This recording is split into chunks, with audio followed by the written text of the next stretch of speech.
Very good. चलो करो।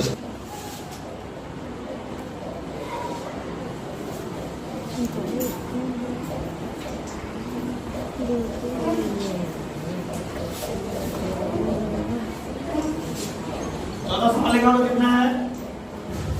चौथा सवाल कितना है? देखो तो बोल रहा है प्रश्नावली 5.1 का पहला का सवाल, जो निम्नलिखित संख्याओं के वर्गों की इकाइयां क्या करें।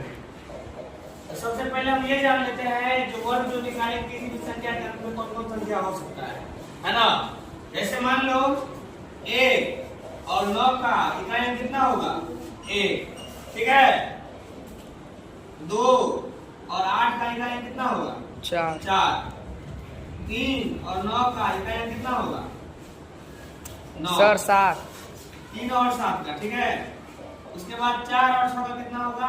6 और 5 का कितना होगा? 5। इस बात को हमको याद रखना है। अगर ये बात याद रह जाती है तो क्या होगा? ये सभी सवाल क्या बन जाएंगे? आसानी से बन जाएंगे, बिना कलम चलाए बन जाएगा, ठीक है ना।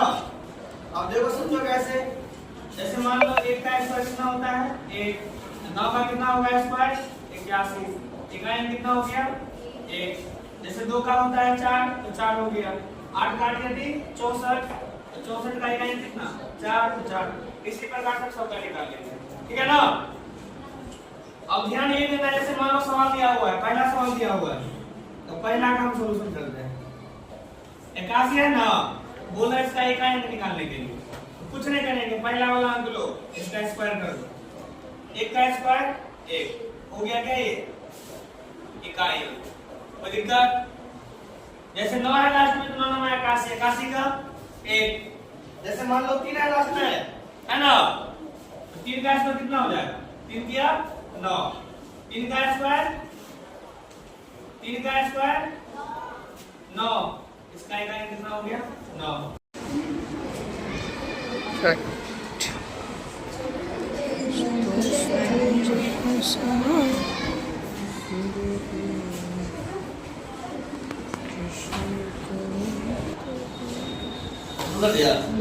हाँ, ध्यान दो।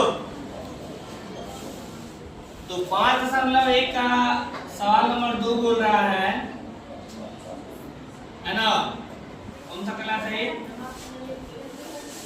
8वां। चलो ठीक है, ध्यान दो। बोल रहा है जो निम्नलिखित संख्याएं स्पष्ट रूप से पूर्ण वर्ग संख्या नहीं है। अब क्यों नहीं है इसका कारण दीजिए। तो पहले हम क्या करेंगे? इसका वर्गमूल निकालेंगे। वर्गमूल ध्यान दो पहले। जैसे मान लो हम पहला का सॉल्यूशन कर रहे हैं, चलो वर्गमूल निकालो। देख रहे हैं सब? दूरासन क्या आएगा? यस।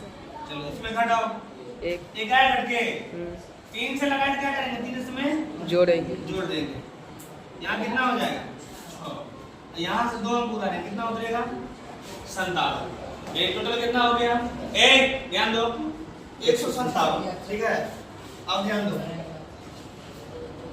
अगर मान लो 6 पर हम 1 रखते हैं तो 61 हो जाएगा, है ना। और 2 रखेंगे तो कितना हो जाएगा? 124। और 3 रखेंगे तो कितना हो जाएगा?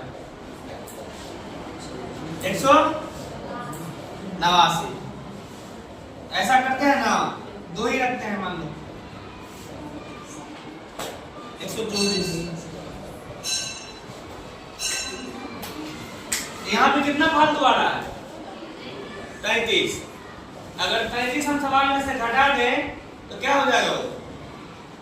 वो पूर्ण वर्ग हो जाएगा, मतलब उसका वर्गमूल निकल जाएगा। अब ध्यान दो, निकालते हैं। लिखो, चूंकि 1057 माइनस कितना घटा दें यहाँ पे? 33। यहाँ पे कितना होगा? हाँ। 1024 इसका स्क्वायर मालूम है? 30 का हो गया 900, 31 का 961 और 32 का 1024। तो मतलब क्या? इसको हम क्या लिखेंगे? 1024 को लिख सकते हैं ना, 32 गुने 32। ये भी रूट में, ये भी रूट में, और 2 का 1। मतलब इतना का वर्गमूल जो होगा कितना हो जाएगा? 32 हो जाएगा। तो क्या कारण है जो पूर्ण वर्ग नहीं है? कारण यही है कि इसमें 33 फालतू है। अगर 33 हम घटा देंगे तो क्या हो जाएगा, ये पूर्ण वर्ग बन जाएगा। इसका वर्गमूल आसानी से निकाल सकते हैं। यही सवाल है। इसी प्रकार से क्या करेंगे, दूसरा वाला टोटल बना के लाना है। ये तुम लोगों का क्या है,